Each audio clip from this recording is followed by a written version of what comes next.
a beautiful nature where all of you live.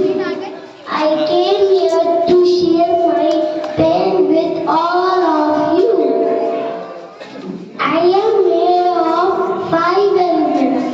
The name of five elements are space, earth, air, water and fire.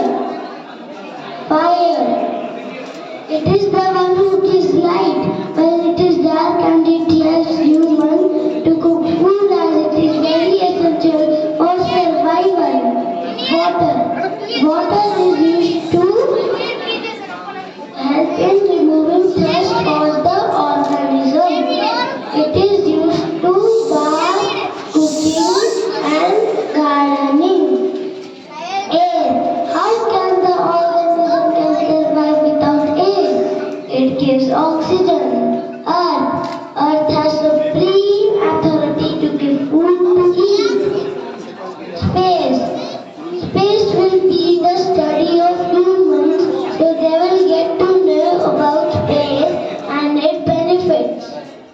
Each of my five elements are powerful if they always work together. If one is not okay, then it is very difficult to survive.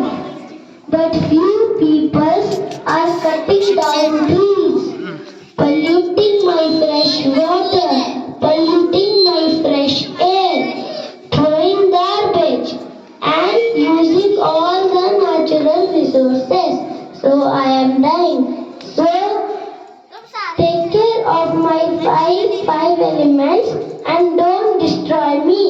If you will take care of me, then I will take care of you and your future.